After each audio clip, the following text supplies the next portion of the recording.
Starfleet really did waste Data's potential, and Star Trek totally agrees. Data, the android who became the heart and soul of Star Trek, the next generation.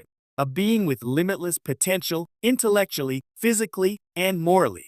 A character designed to challenge the boundaries of humanity itself. And yet, for all his brilliance, Starfleet didn't exactly make the most of him. In fact, looking back at the TNG timeline, Starfleet might be guilty of one of the biggest underutilizations in its storied history. Think about it. Data was faster, stronger, and more intelligent than any human or most alien beings. He could process information in milliseconds, outthink entire armies, and handle physical tasks that would leave even Klingon warriors exhausted. And yet, the Federation never made him the centerpiece of its most critical operations. He was a ship's operations officer, then second officer, sometimes chief engineer, and frequently assigned to missions where his full range of abilities wasn't remotely necessary. It's almost as if Starfleet deliberately kept him on a leash, letting his potential go untapped episode after episode. The genius of Data.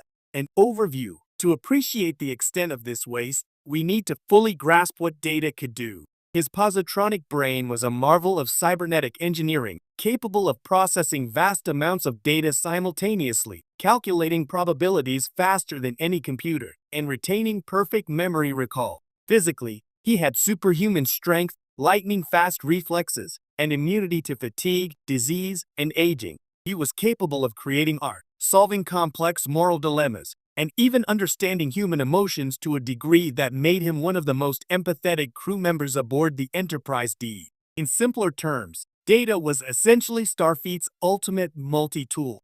Yet the Federation treated him as a glorified bridge officer, occasionally letting him shine in special circumstances, but never fully leveraging what he was built for.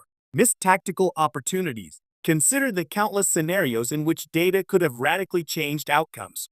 During battles with the Borg, for example, his computational abilities could have been the Federation's secret weapon. While we see him piloting shuttles or leading away parties on planetary missions, the Federation could have designed tactical algorithms around Data's mind, turning him into a one-person strategic powerhouse capable of predicting enemy maneuvers before they happen. Even in diplomacy, Data's logic-driven insights were underutilized. He had the ability to analyze entire cultures in minutes, understand motivations, and even mimic negotiation tactics from historical records. Yet, he was rarely given a central role in high-stakes diplomatic engagements.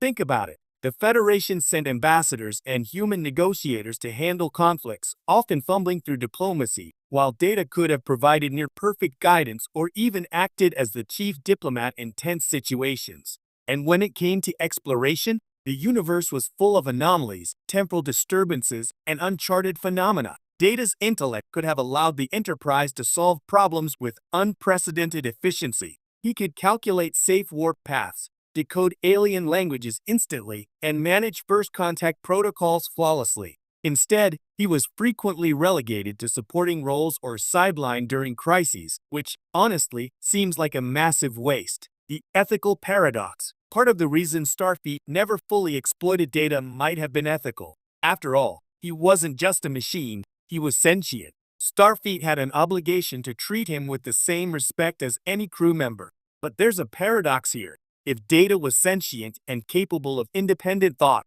why was he almost never offered command opportunities that matched his capabilities?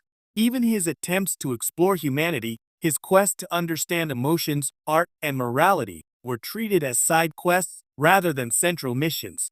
Episodes like The Measure of a Man highlight the struggle for Data's autonomy, yet the Federation repeatedly places him in positions where his abilities could be exploited for maximum benefit, without ever fully considering the implications of his sentience.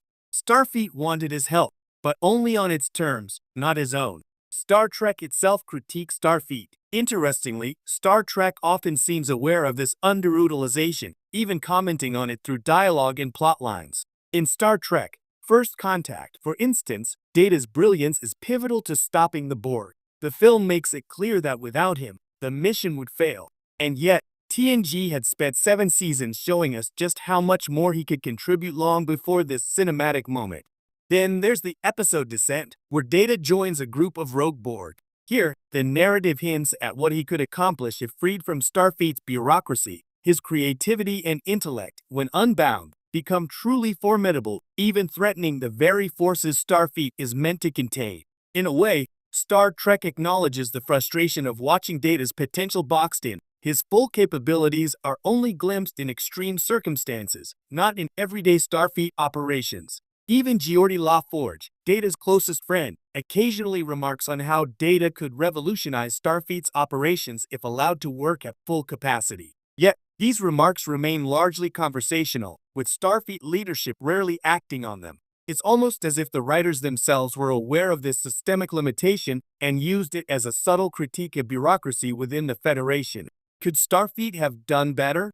Absolutely. Imagine a Starfleet that truly recognized Data's potential. He could have been the perfect chief of operations or head of scientific research across multiple starships. He could have led exploratory missions into the Delta Quadrant before Voyager ever got stuck there.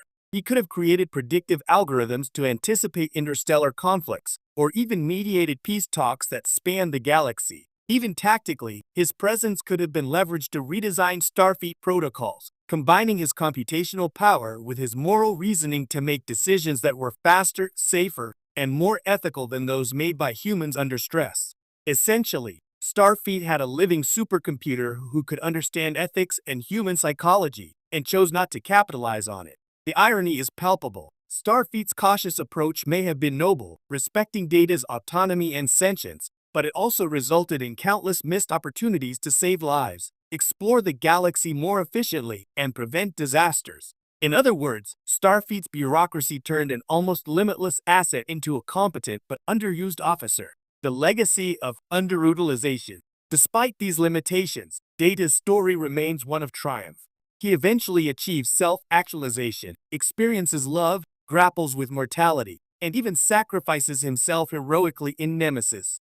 But part of what makes his journey so poignant is the subtle critique of Starfleet embedded in it.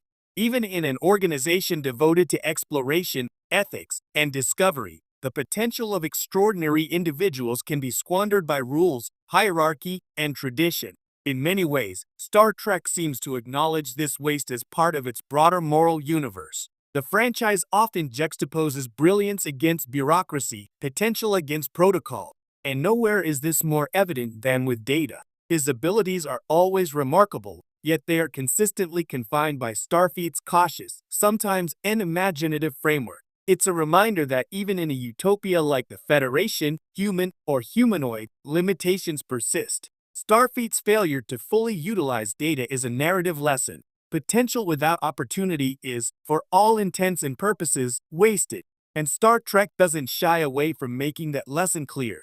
Conclusion: Starfleet's greatest missed opportunity. Ultimately, Data's story is as much about